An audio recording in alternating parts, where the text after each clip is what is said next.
Hey team, I want to talk a little bit longer probably in this one than some of the previous videos because there are quite a bit to this, and it's the 11 principles of training. And this is something that I grew up with back in the 90s, and I think it's still applicable today, although I think, to be honest with you, too many times,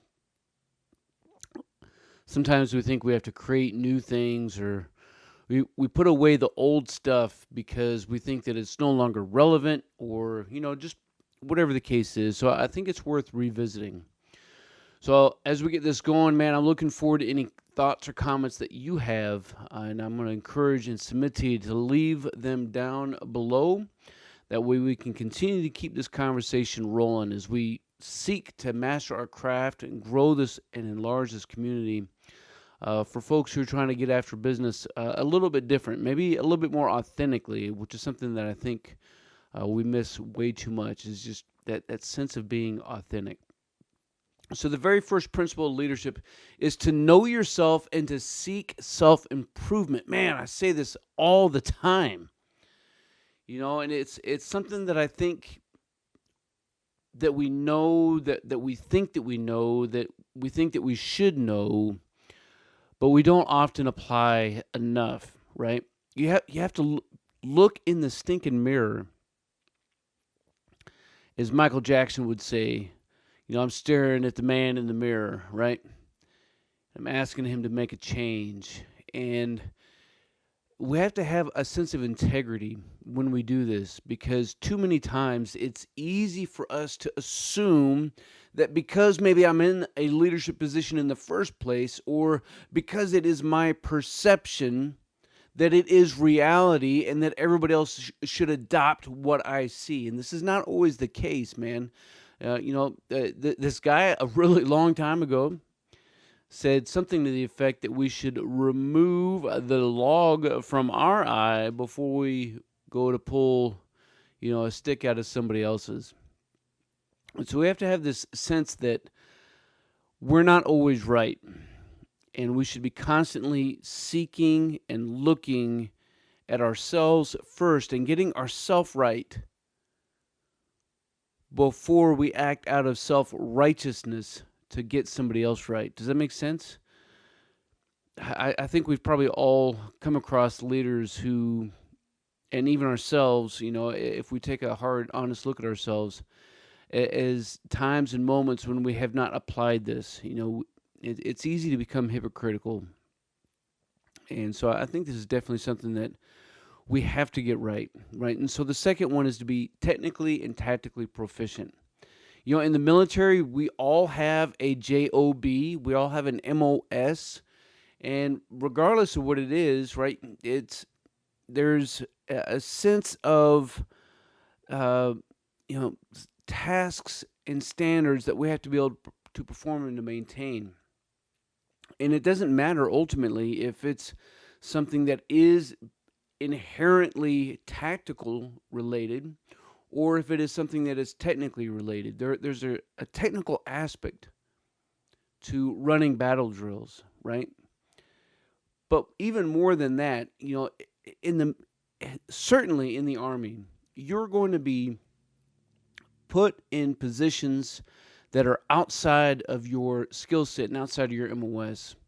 Whether you get, put in any of an S shop, right? Whether you get, tasked to be in an S3 or an S4, an S6, working for the 8, working in a company orderly room or training room, you're going to be put outside of your box. And that's going to happen to each and every single one of us.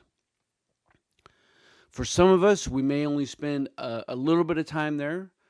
And for others of us, we may spend the vast majority of our time on the line. But no matter what, it's too easy to say, well, I've never done that before. Right? I've never had this kind of job before. I've never worked on this piece of equipment before. I've never done X, Y, or Z before. And that's something that a soldier, a junior enlisted service member can get by with. But man, if you are a non-commissioned officer, man, that is not an excuse that any leader needs to hear from you. What they need to hear from you is, Roger, I got it.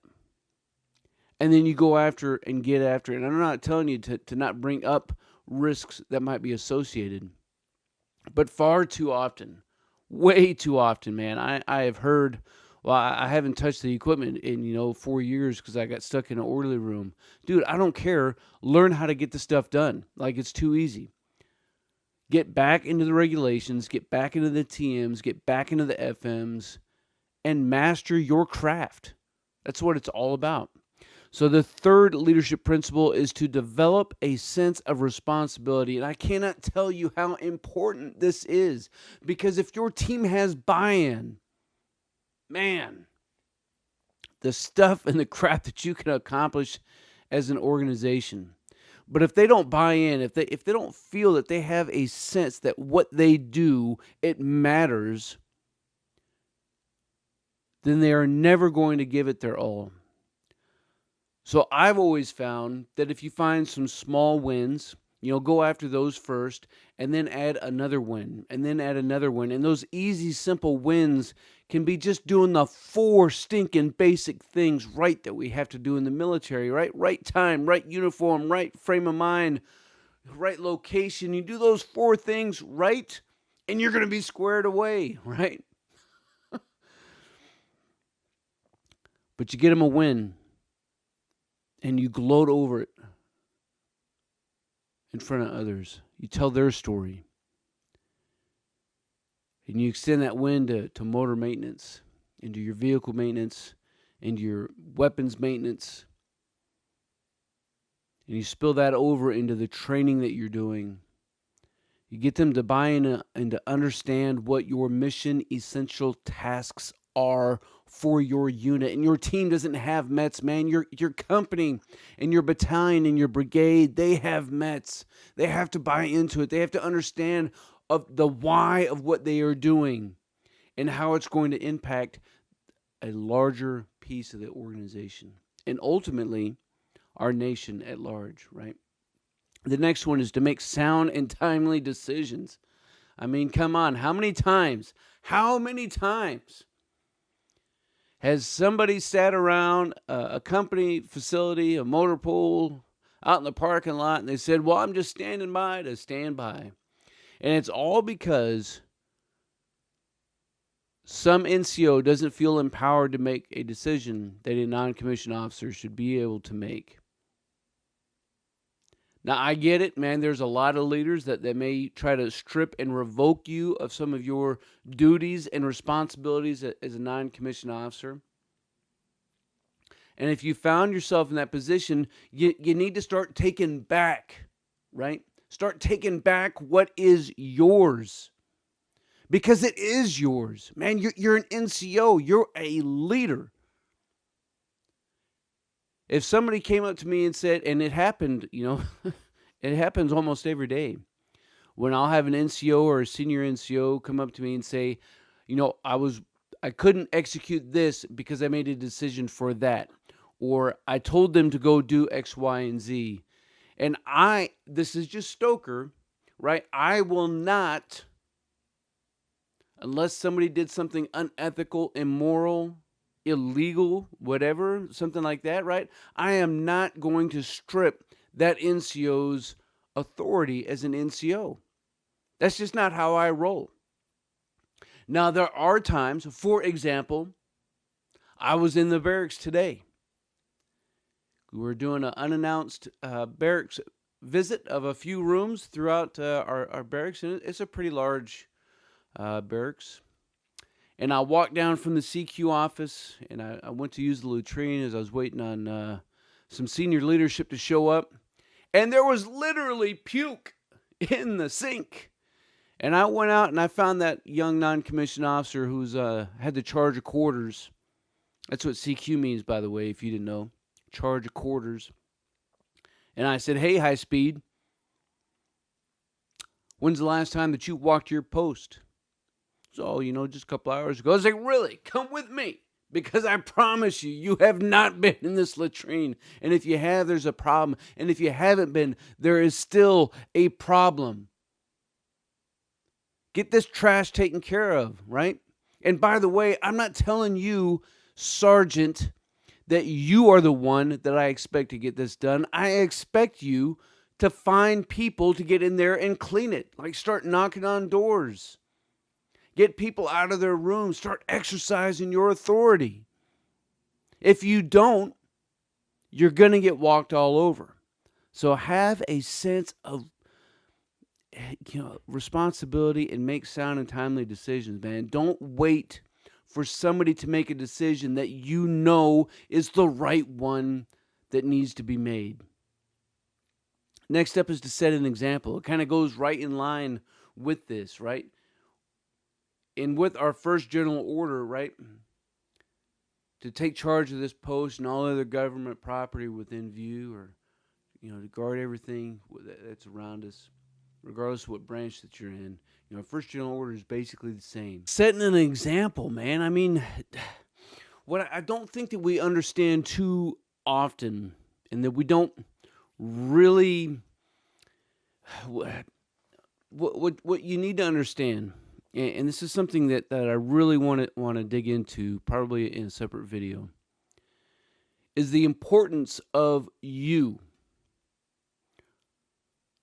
in your charge right now. Let's say you're a team leader, right? Let's say you are, if you're in the Marine Corps and you're a team chief, you're a corporal. If, you're in the Army, you should be a sergeant. Say you're a junior non-commissioned officer, and in your charge you have, 3 or 4 privates, PFCs, whatever. At least one of those is going to be a non-commissioned officer in the future. At least one. If you're a squad leader, may you have a couple future non-commissioned officers in your charge. They are going to grow up and replace you, right? They're going to grow up and replace us. What kind of example are we setting? Are we setting the right kind? Or are we ourselves cupcaking and lollipopping, not applying that first principle of dadgum leadership, right? Which is to know ourselves and to seek self-improvement. If we really and truthfully think about that future and how we want them to be better than us, then that is how we should be leading each and every single day. Taking the hard right over the easy no. Know your people. This is the next principle of leadership. Know your people and look after their needs and their welfare. How do we do that? Of course, we do that by having actual conversations with people. Now, we know that, junior enlisted and even when we were junior service members, that there's a lot of scuttlebutt that's happening in the barracks. We know everybody's business, right? We know everybody's business when we are junior enlisted. We have our ear to the ground and we know all the rumor mills that's going on. We know where everybody's from. We know what kind of music they like. We know how often they're in and out of relationships. But it's like once we become a non-commissioned officer, it's like we fail to remember that we still need to know these things about those who are in our charge. Because I can't take care of somebody if I don't know anything about them. So, dedicated counseling and having these sessions, those are important, but that doesn't take the place of just talking to those who are in our charge on a daily basis. Getting to know them. What are their strengths? How can I tap into those strengths and put them into what we are doing? And guess what? That's going to deliver buy-in, right? That's going to develop a sense of ownership. How can I take their strengths and make them stronger? You kind of have two ways of leading when it comes to this. I can take a weakness and I can stamp it out by not tolerating it, doing some corrective training and all that kind of jazz, right? That is a way, and you need to do that. But a more sustainable path for success and for excellence is to take a strength and make it better. You have to make it gooder. Because once something begins to get better, everything else will also rise up to become better. 60% of the time, man, that strategy works all the time. Seek responsibility and take responsibility for your actions. This is the next principle of leadership. Too many times, somebody wants to blame higher for something, right? Oh, this came down from up top. So, we just got to band together and get it done. And we try to make a leader the enemy. Or if somebody failed beneath us, we try to cast blame on them. I see this all the time as it relates to like awards and NCOERs. Somebody will go to write something that's late and like, hey, we need a letter of lateness. It's too easy to draft something so simple as to say, you know what? I messed up in this case. Due to no fault of the service member, I made a mistake. The buck stops with me. When you have that kind of attitude and that mentality, and you have that sense of ownership in yourself and with those who are in your charge, man, that goes a long way. When you say, and you're delivering an order that came from higher, and you said, this is what we're going to do because I said that we're going to do it, do it. Live by it. Get it done. I'm telling you, the impact that has. Keeping your people informed. We kind of touched about this earlier, as far as making sound and timely decisions. You have to understand what your people need to know and then tell them more than that. Does that make sense? Like, Schmuckatelli doesn't care about what's on the long-range training calendar 6 months from now. He doesn't care about that right now. What he cares about is when is he going to get off to go get some chow? Today, right? When is he going to get off to go cupcake and lollipop in his room? Today. But if they have this sense of, I know what's happening in the future and what we're doing now is to get ready for then all of these principles start to build up on one another. And then they start to begin to have a sense of responsibility with themselves, and they have pride and ownership in the organization. They see a task and a purpose. Tell them more than what they need to know. Even if they don't act on it now, tell them more. It'll start to sink in. Next up is to ensure assigned tasks are understood, supervised, and accomplished.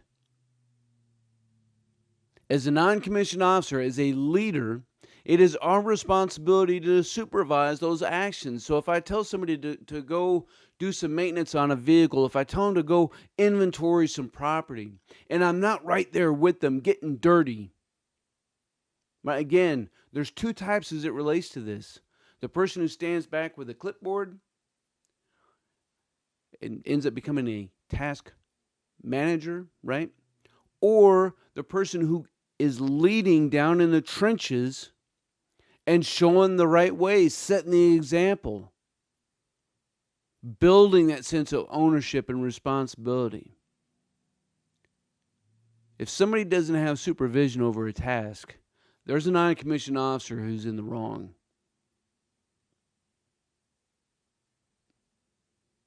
Can't happen, gents. Train your people as a team. This is the next one, and there's only one more after this. So training your people as a team. Too many times I see failures in this when we have our favorites, and so maybe we want to work on them individually. And ultimately what we see happen is that will bleed over outside of work, and now we have, all kinds of inappropriate relationships and things of this nature. But I need to do everything as a team. I don't want to have anybody excluded from training. And maybe I want to do some corrective training with my team because they sucked at doing some PT or whatever the case is, And instead of just giving training that one individual person, sometimes, you need to give that training to all of them. And of course, you should be there supervising it and leading and managing it and setting the example by knowing the strengths and weaknesses of those who are in your charge. You see, all these things, they're 11 principles, but man, it's really not.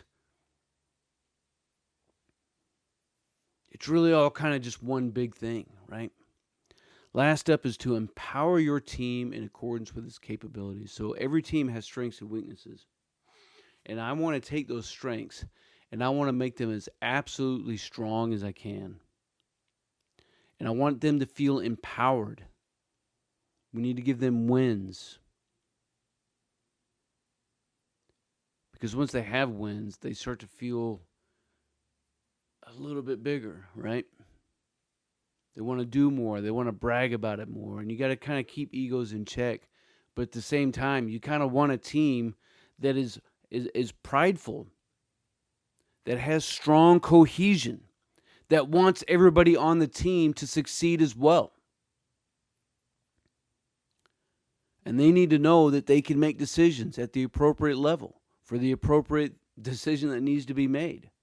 And know when and where and how and who to ask if assistance, guidance, or resources are needed to get the job done.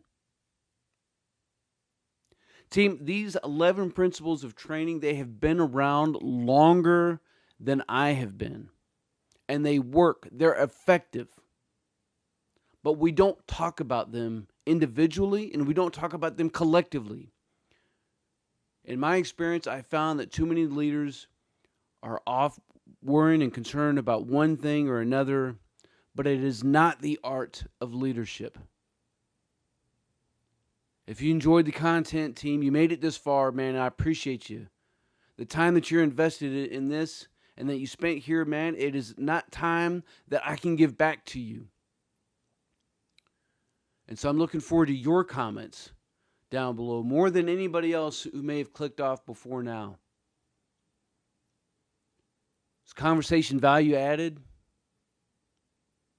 What do we need to expound on, to go into a little bit deeper? Maybe it is leadership-based. Maybe it's board-based. Maybe it's news-based. Whatever it is, man, if you've made it this far, I need to hear from you. And know that the time that you are investing in yourself, it's going to pay dividends. Team, you got to stay out there, man. You got to keep grinding. I believe in you. You got this, team. Until then, you stay out there, you keep grinding, and you stay stoked.